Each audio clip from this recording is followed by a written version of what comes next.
नमस्कार, मैं हूं पूजा सिंह। चलिए शुरुआत करते हैं बुलेटिन की। इस खास बुलेटिन में सबसे पहले बात बिहार की सियासत में उठे प्यार के तूफान की। जी हां, लालू प्रसाद यादव के बेटे तेज प्रताप यादव अपने कथित रिलेशनशिप को लेकर सुर्खियों में हैं। उन्होंने सोशल मीडिया पर अनुष्का यादव के साथ अपने रिश्ते का खुलासा करते हुए फेसबुक अकाउंट से एक पोस्ट शेयर की है और राजद में भूचाल आ गया है। लालू यादव ने आनन फानन में तेज प्रताप पर सख्त एक्शन लेते हुए उन्हें पार्टी ही नहीं बल्कि घर से बाहर का रास्ता दिखा दिया। देखिए रिपोर्ट। तेज प्रताप यादव को अपना एक फेसबुक पोस्ट इतना भारी पड़ जाएगा, ये शायद उन्होंने खुद भी नहीं सोचा होगा। पार्टी से तो बाहर हुए ही, साथ ही परिवार से भी बेदखल कर दिए गए हैं और पार्टी से तो 1-2 साल के लिए नहीं बल्कि पूरे 6 साल के लिए निष्कासित कर दिए गए हैं। यानी फेसबुक पर अपने 12 वर्ष पुराने रिलेशनशिप को सार्वजनिक कर लालू परिवार की किरकिरी कराने वाले पूर्व मंत्री तेज प्रताप यादव को राजद से बाहर कर दिया गया है, जो दिखाती है कि सियासत में आज भी प्यार करना एक गुनाह से कम नहीं है। राजद सुप्रीमो लालू प्रसाद ने रविवार को एक्स हैंडल पर पोस्ट कर इसकी घोषणा की। उन्होंने लिखा कि पारिवारिक मामलों में भी अब तेज प्रताप की कोई भी भूमिका नहीं होगी। लालू के बड़े पुत्र तेज प्रताप अभी हसनपुर से विधायक हैं और इन दिनों मालदीव की सैर कर रहे हैं। इस बीच फेसबुक अकाउंट से कथित गर्लफ्रेंड के साथ उनकी तस्वीरें सार्वजनिक हुई। हालांकि बाद में ये पोस्ट डिलीट हुआ और एक्स हैंडल पर तेज प्रताप ने अपने फेसबुक अकाउंट को हैक किए जाने की शिकायत की, लेकिन तब तक पार्टी और परिवार की भद्द पिट चुकी थी। सूत्र बताते हैं कि छवि बचाने की जुगत में तेजस्वी यादव ने दबाव बनाया और लालू ने निष्कासन की घोषणा कर दी। बता दें कि वर्ष 2018 में तेज प्रताप का विवाह पूर्व मुख्यमंत्री दारोगा प्रसाद राय की पौत्री व पूर्व मंत्री चंद्रिका राय की पुत्री ऐश्वर्या से हुआ था। कुछ माह बाद ही तलाक की नौबत बनाई। मामला अभी पारिवारिक न्यायालय में है। ऐसे में इस प्रकरण से परिवार के साथ पार्टी के लिए भी विषम परिस्थिति की आशंका है। ये चुनावी वर्ष है, लिहाजा मुख्यमंत्री पद के दावेदार अपने छोटे पुत्र तेजस्वी के लिए लालू भी कोई खटका नहीं रहने देना चाहते। इसलिए अपने पोस्ट में उन्होंने स्पष्ट कर दिया कि तेज प्रताप से संबंध के लिए लोग स्वयं विवेक से निर्णय लें। इसी के साथ लालू ने स्वयं को लोक जीवन में लोक लाज का हिमायती बताया है। प्रतिक्रिया में तेजस्वी का कहना है कि बालिग होने के कारण तेज प्रताप व्यक्तिगत जीवन के निर्णय लेने के लिए स्वतंत्र हैं, लेकिन इस तरह की हरकत को वे ना तो पसंद करते हैं और ना ही बर्दाश्त करेंगे। हमें ये सब चीजें ना तो अच्छा लगता है ना बर्दाश्त हम करते हैं। दूसरी बात, हम अपना काम कर रहे हैं, बिहार के प्रति हम समर्पित हैं और हम जनता के दुख सुख में हम भाग ले रहे हैं, जनता के मुद्दे को उठा रहे हैं। हम नेता विरोधी दल हैं। जहाँ तक मेरे बड़े भाई की बात है, राजनीतिक जीवन में निजी जीवन भी अलग होता है, तो निजी जीवन के फैसले और निर्णय, क्योंकि वो अडल्ट हैं, बड़े हैं, उनको अधिकार है। किसी भी तरह के विवाद से बचने के लिए कार्रवाई लालू के स्तर से हुई है। बता दें कि तेज प्रताप यादव 2 बार विधायक चुने गए हैं, लेकिन विधानसभा क्षेत्र बदलकर इस बार फिर वे अपनी पुरानी सीट यानी महुआ से चुनाव लड़ने की इच्छा प्रकट कर चुके हैं। लेकिन अब निष्कासन की स्थिति में वे पार्टी सिंबल के दावेदार नहीं होंगे। 2019 के लोकसभा चुनाव में अपने दम पर 2-3 प्रत्याशी उतारकर तेज प्रताप राजद की आशा पर पहले ही पानी फेर चुके हैं। तब भी उनके विरुद्ध कार्रवाई की बात चली थी, लेकिन सारी बातें आई गई हो गयी। 2022 में महागठबंधन की जब दूसरी सरकार बनी तो राजद कोटे से तेजस्वी के बाद शपथ लेने वाले तेज प्रताप ही थे। वह निर्णय लालू का ही था। समय तो आ गया है कि लालू प्रसाद जी को, पूरे परिवार को बिहार से हाथ जोड़ लेना चाहिए। लालू प्रसाद जी की पार्टी नहीं है, वो एक प्राइवेट लिमिटेड कंपनी है, वंशवाद का जीता जागता नमूना है और वो पार्टी से, परिवार से बाहर पार्टी नहीं, पार्टी से बाहर परिवार नहीं। उनके घरों में जो कुछ होता है प्रिंट मीडिया के माध्यम से आम जनमानस में आता है। तो उन्होंने तो नारियों के साथ जिस तरह से अपमान किया है, तो परिवार ही नारियों को अपमान करने में आ गया है। तो एक तरफ नारी को अपमान करते हैं और एक तरफ नारियों को सम्मान करने की भी बात करते हैं। तो बिहार की नारी शक्ति जान रही है कि लालू राबड़ी के राज में कभी नारी और महिला को सम्मान नहीं मिला। बता दें कि प्रतिक्रियाओं की झड़ी लगने पर उस पोस्ट को डिलीट कर दिया गया। कुछ देर बाद तेज प्रताप यादव ने एक्स पर अपने फेसबुक अकाउंट के हैक होने की जानकारी दी। लिखा कि ये सब उन्हें बदनाम करने का दुष्चक्र है, लेकिन तब तक बहुत देर हो चुकी थी। तब तक राजनीतिक गलियारों में भी टीका टिप्पणी शुरू हो चुकी थी।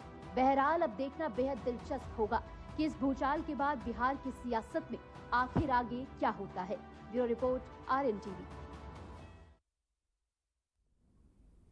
तो वही खबर सामने आ रही है, जहां 30 मई को पीएम मोदी का कानपुर दौरा। पीएम मोदी जनसभा को करेंगे संबोधित, साथ ही योजनाओं का करेंगे लोकार्पण और शिलान्यास। पीएम मोदी को दिया जाएगा धन्यवाद प्रस्ताव। तो यहाँ आपको बताते चले, पीएम मोदी का कानपुर दौरा, जहां पीएम मोदी को दिया जाएगा धन्यवाद प्रस्ताव, साथ ही योजनाओं का भी पीएम मोदी करेंगे लोकार्पण और शिलान्यास। 30 मई को पीएम मोदी का ये कानपुर दौरा, जहां पीएम मोदी जनसभा को करेंगे संबोधित, साथ ही योजनाओं का करेंगे लोकार्पण और शिलान्यास। साथ ही आपको बताएं, पीएम मोदी का ये कानपुर दौरा है, जहां पीएम मोदी जनसभा को भी करेंगे संबोधित।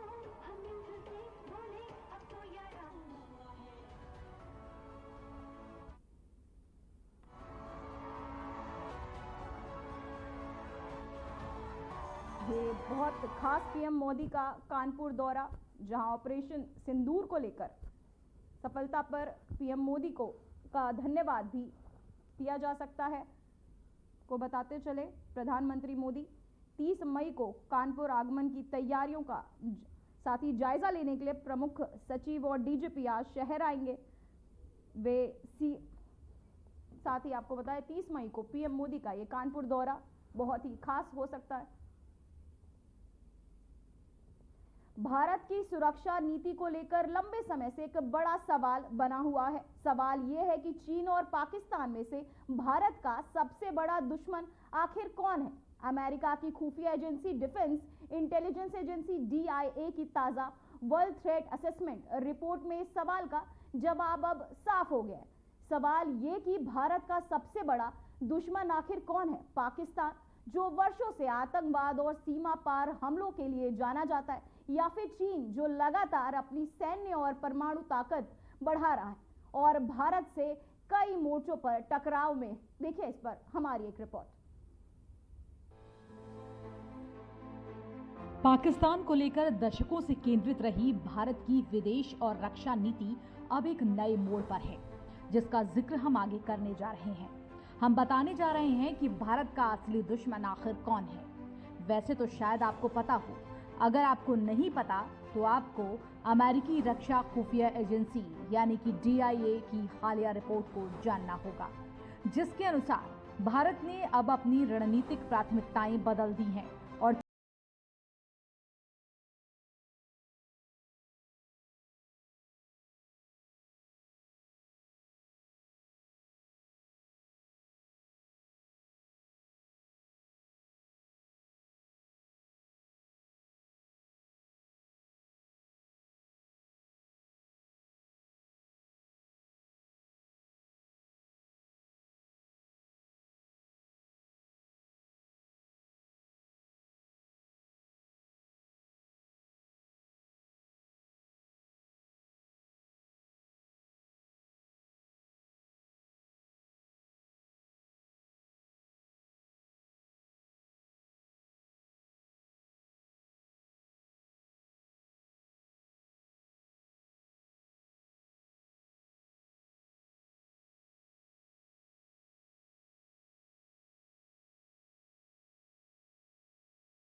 आज पूरा देश आतंकवाद के खिलाफ एकजुट है, आक्रोश से भरा हुआ है, संकल्पबद्ध है।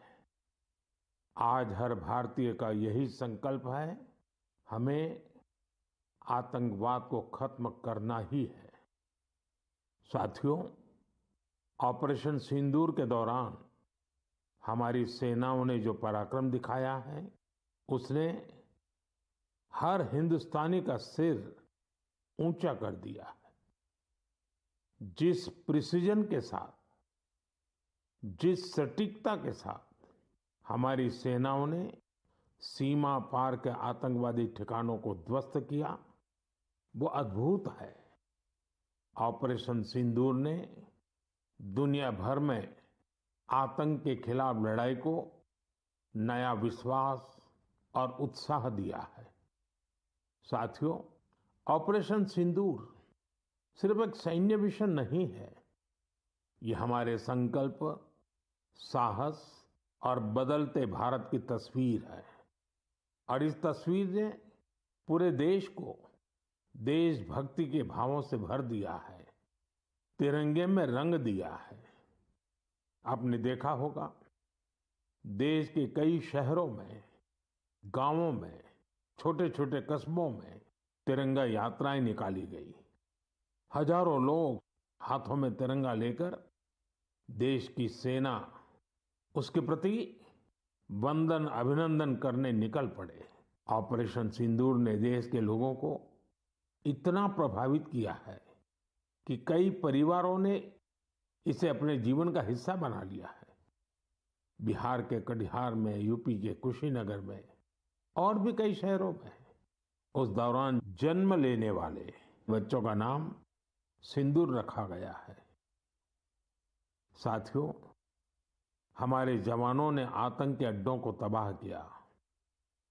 यह उनका अदम्य साहस था और उसमें शामिल थी भारत में बने हथियारों, उपकरणों और टेक्नोलॉजी की ताकत। उसमें आत्मनिर्भर भारत का संकल्प भी था। हमारे इंजीनियर्स, हमारे तकनीशियन, हर किसी का पसीना इस विजय में शामिल है। इस अभियान के बाद पूरे देश में वोकल फॉर लोकल को लेकर एक नई ऊर्जा दिख रही है। कई बातें मन को छू जाती है। एक माँ बाप ने कहा, अब हम अपने बच्चों के लिए सिर्फ भारत में बने खिलौने ही लेंगे। तो दुनिया को पता होना चाहिए कि 140 करोड़ भारतवासी आतंकवाद के खिलाफ अब एकजुट हैं। पूर्ण विश्वास, प्रतिबद्धता से भारतीय सेना के साथ खड़े हैं। आज हर भारतीय का यही संकल्प है कि हमें आतंकवाद को खत्म करना ही है। ऑपरेशन सिंदूर के दौरान हमारी सेनाओं ने जो पराक्रम दिखाया, उसने हर हिंदुस्तानी का सिर ऊंचा कर दिया।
भारत की असली रणनीतिक तैयारी चीन को लेकर है।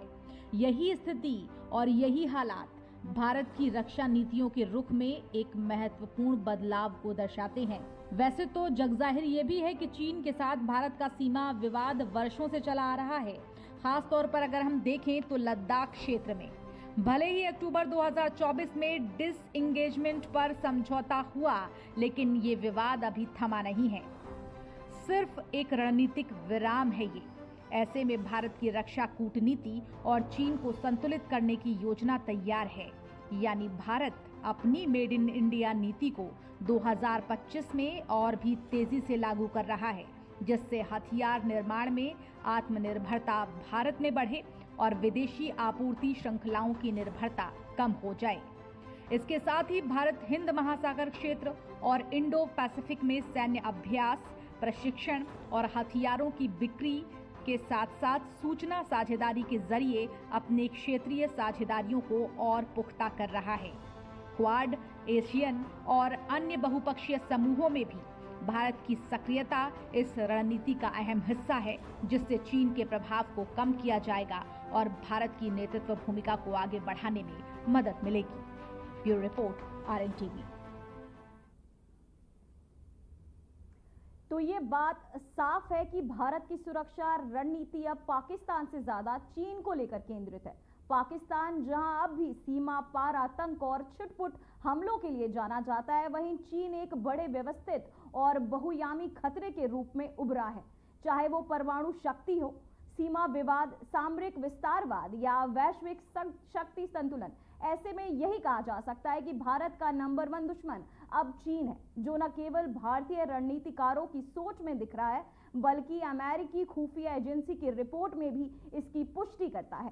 खैर, अब ऑपरेशन सिंदूर के बाद घुटनों पर आ चुके पाकिस्तान का हलक भारत के संकल्प से सूखता हुआ नजर आ रहा है और भारत के गुस्से में पाकिस्तान को उसका अंजाम नजर आने लगा है, क्योंकि पानी के लिए पाकिस्तान अब तरस रहा है। जो पाकिस्तान अभी तक अपनी आवाम के सामने झूठे प्रचार के जरिए डींगे हाँक रहा था, उसे अब समझ आने लगा है कि भारत की वाटर स्ट्राइक का असर क्या होने वाला है। बीते 7 दशकों में भारत ने पाकिस्तान के साथ तमाम मतभेदों के बावजूद इंसानियत का रिश्ता कायम रखा है। भारत हमेशा से मासूम और निर्दोष नागरिकों की मौत के खिलाफ रहा है और जब जब पाकिस्तान में निर्दोष नागरिकों की मौत हुई है तो भारत ने अफसोस जताया है। यहाँ तक कि भारत ने पाकिस्तान में हुए आतंकी हमले में मारे गए मासूम बच्चों के लिए संसद में भी शोक व्यक्त किया। लेकिन सब्र का बांध तो तब तहस नहस हुआ जब पाकिस्तान पोषित आतंकियों ने पहलगाम में निहत्थे पर्यटकों पर पॉइंट ब्लैंक रेंज पर अपने जिहाद का शिकार उन्हें बनाया। भारत ने त्वरित कार्रवाई की और पाकिस्तान में मौजूद 9 आतंकी ठिकानों को ध्वस्त कर दिया। महज ध्वस्त नहीं किया, बल्कि उन तमाम आतंकियों को उनके घर में घुसकर मौत के घाट उतार दिया।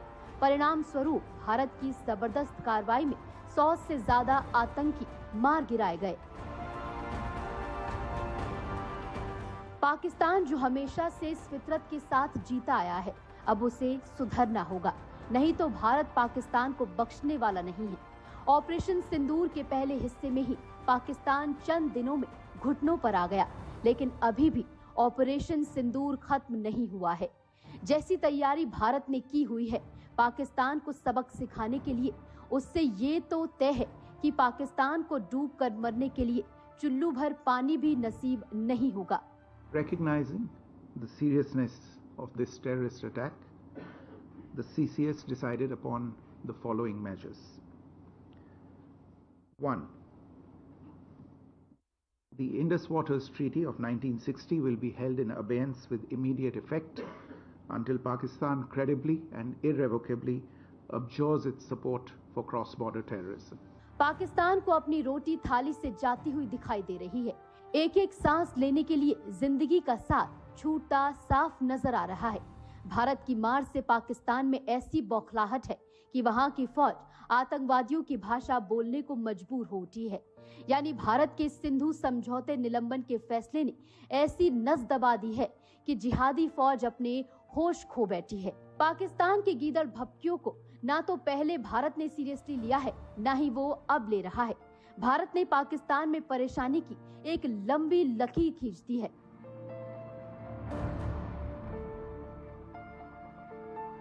पाकिस्तान ने 7 दशकों में भारत के नागरिकों का जितना खून बहाया है उसका हिसाब तो होगा ही, मगर फिलहाल पानी की कमी से पाकिस्तान का क्या होगा उसका महज एक ट्रेलर दिखाया गया है। पानी की हर बूंद के लिए उसे गिड़गिड़ाना होगा, क्योंकि पानी के लिए सिर्फ सिंधु ही नहीं बल्कि अफगानिस्तान से आने वाले नदियों के पानी से भी अब उसे हाथ धोना होगा। पाकिस्तान और अफगानिस्तान के बीच कई साझा नदी बेसिन हैं, जो पाकिस्तान की जल सुरक्षा के लिहाज से बेहद महत्वपूर्ण है। इनमें प्रमुख नदियां शामिल हैं। काबुल नदी यह अफगानिस्तान में हिंदू कुश पहाड़ियों से निकलती है और खैबर पख्तूनख्वा प्रांत में प्रवेश करके सिंध नदी में मिलती है। कुनर नदी ये भी अफगानिस्तान से निकलकर पाकिस्तान के इलाके खास तौर पर खैबर पख्तूनख्वा में लोगों के जीवन की रेखा है। दूसरी नदियां भी जैसे गोमल, किशर, लौरा, कंधार, कंद, कदन, अब्दुल वहाब, धारा, कैसर नदी ये सभी अफगानिस्तान पाकिस्तान के बीच बेसिन साझा करती हैं। अफगानिस्तान ने भारत की मदद से अब काबुल नदी पर बांध बनाया है और पुनर नदी पर बांध बनाने का काम शुरू हो रहा है। पाकिस्तान के लिए ये बहुत बुरी खबर है, क्योंकि इससे पानी बाधित होगा। यही वजह है कि अब जगह जगह से त्राहिमाम की आवाजें पाकिस्तान से आने लगी हैं, लेकिन तय है कि पाकिस्तान को अभी अपने बुरे कर्मों की बहुत बड़ी सजा भुगतनी होगी। Bureau report, Aryan TV. तो अब बात करते हैं उत्तराखंड के पर्वत श्रृंखलाओं में स्थित 4 धाम यमुनोत्री, गंगोत्री, केदारनाथ और बद्रीनाथ की यात्राएं शुरू हो चुकी हैं। साथ ही देश भर में लाखों श्रद्धालु इस पुण्य यात्रा पर निकल चुके हैं। मान्यता है कि ये यात्रा न सिर्फ पापों से मुक्ति दिलाती है बल्कि आत्मा को मोक्ष के मार्ग पर भी ले जाती है। आइए चलते हैं उत्तराखंड के उन पवित्र धामों की ओर जहां आस्था अपने हवा पर है। हिमालय की गोद में गूंजते हर हर महादेव और जय बद्री विशाल के जयकारे 4 धाम यात्रा 2025 का शुभारंभ का संकेत तो पहले ही दे चुके हैं। यहाँ हर दिन श्रद्धालुओं की संख्या बढ़ती जा रही है और मंदिरों में जयकारों की गूंज और श्रद्धा का सैलाब चरम पर है। यात्रा की शुरुआत से अब तक लाखों श्रद्धालु यहाँ दर्शन कर चुके हैं, भगवान के दीदार कर चुके हैं, महादेव के दीदार कर चुके हैं। सरकार और प्रशासन श्रद्धालुओं की सुविधा और सुरक्षा में कोई कसर नहीं छोड़ रही। ई रजिस्ट्रेशन से लेकर मेडिकल सुविधाएं, भीड़ नियंत्रण के सारे इंतजाम लगातार पुख्ता हैं। भीड़ तो है लेकिन व्यवस्था अच्छी है। दर्शन करके श्रद्धालुओं को आत्म शांति मिल रही है। बॉम्बे से है एंड यहाँ का पुलिस इतना अच्छा डाउन टू अर्थ है, सबका सब इतना अच्छा सर्विस कर रहे हैं। And first of all they all of you salute, thank you so much. And इधर का जो भी सुविधा है, वाटर का, टॉयलेट्स होने दो, जो भी वॉशरूम, लेडीज एवरीथिंग सुविधा एकदम मस्त है। एंड दर्शन भी हम लोग को यमुनोत्री का बहुत अच्छा से मिला, थैंक यू सो मच। श्रद्धालुओं की सुरक्षा और सुविधा के मद्देनजर हर इंतजामात टाइट हैं। मेडिकल कैंप हो, हेलीकॉप्टर सेवा हो, रजिस्ट्रेशन सिस्टम हो, सुरक्षा बल की तैनाती हो और या फिर यात्रियों की सुविधाओं का ख्याल। इस साल रिकॉर्ड संख्या में श्रद्धालु यात्रा पर पहुंच रहे हैं। 4 धाम यात्रा में सरकार ने ई रजिस्ट्रेशन तो अनिवार्य किया ही है, साथ ही स्वास्थ्य प्रमाण पत्र भी जरूरी किए गए हैं, जिनका ध्यान श्रद्धालु रख रहे हैं। आप सभी से अनुरोध है कि हेली सेवा की बुकिंग करते समय सतर्क रहें। ध्यान दें, हेलीकॉप्टर शटल सेवा की बुकिंग के लिए केवल अधिकृत वेबसाइट www.heliyatra.irctc.co.in है। किसी अन्य वेबसाइट से बुक ना करें, वे धोखाधड़ी हो सकती है। फेक वेबसाइट्स या अनऑथराइज्ड एजेंट्स के झांसे में ना आएं। भुगतान करने से पहले वेबसाइट के लिंक को सत्यापित कर लें। किसी भी संदिग्ध लिंक, कॉल या एजेंट की सूचना निकटतम पुलिस स्टेशन या साइबर हेल्पलाइन को दें। यदि आपके साथ कोई वित्तीय साइबर धोखाधड़ी होती है तो तुरंत साइबर हेल्पलाइन नंबर 1930 पर कॉल करें और अपनी शिकायत दर्ज करें। उत्तराखंड पुलिस आपकी सेवा में तत्पर है। सुरक्षित यात्रा करें और केवल आधिकारिक स्रोतों से बुकिंग करें। 4 धाम यात्रा में भीड़ को देखते हुए अतिरिक्त पुलिस बल और स्वास्थ्य टीमें लगाई गई हैं। मौसम को देखते हुए भी यात्रियों को अलर्ट जारी किया जा रहा है लगातार कि मौसम की चुनौती जरूर है, लेकिन लोगों की श्रद्धा के आगे सब कुछ फीका फीका सा है। बारिश हो या फिर बर्फबारी, श्रद्धालुओं की आस्था में कोई कमी नहीं है, बल्कि ये आस्था का सैलाब लगातार आगे बढ़ता चला जा रहा है। जय बद्रीनारायण। मेरा नाम भाऊ साहेब बापुरा वाघमारे है। महाराष्ट्र से आया हूँ। 100 लोग के साथ में हूँ। मैंने यहाँ देखा है, जब दर्शन का और स्नान का सिंहासन में जब आया है तो मेरे को इतना बढ़िया सहकार्य सबसे मिला है। मेरे को नहीं, जितने भी लोग यहाँ भाविक आ रहे हैं, यहाँ का जो प्रशासन है, जो पुलिस सिस्टम है, एकदम बढ़िया है, एकदम एक नंबर है। पूरे हिंदुस्तानियों को मेरी ओर से मैं एक बात बताना चाहती हूँ। मैं 4 धाम यात्रा पे आई हूँ। पूरा उत्तराखंड प्रशासन, पुष्कर धामी जी जो यहाँ के मुख्यमंत्री जी है, और पूरा मतलब चमोली और जो बद्रीनाथ जी का यहाँ के प्रशासन है, पुलिस व्यवस्था, आर्मी, हेलीपैड, सबकी ओर से मैं प्रशासन का, सरकार का बहुत बहुत धन्यवाद करती हूँ। कभी भी बिना हिचकिचाहट आप 4 धाम यात्रा करें, बाय रोड, बाय हेलीकॉप्टर आइए, बहुत ही बढ़िया है। घबराने की कोई जरूरत नहीं, प्रशासन पूरा हेल्पफुल है। जय बद्रीनाथ विशाल। 4 धाम यात्रा न सिर्फ एक धार्मिक यात्रा है, बल्कि आस्था और साहस की भी मिसाल है। जैसे जैसे ये यात्रा आगे बढ़ रही है, श्रद्धालुओं का उत्साह, विश्वास भी आगे बढ़ता जा रहा है। 4 धाम यात्रा भारत की सांस्कृतिक और आध्यात्मिक विरासत का जीवंत प्रमाण है, और इस यात्रा में हर कदम पर आस्था की पराकाष्ठा आप खुद इन तस्वीरों के जरिए देख सकते हैं। जहां रास्ते बेहद दुर्गम हैं, कठिन हैं, लेकिन विश्वास यहाँ डगमगाता नहीं।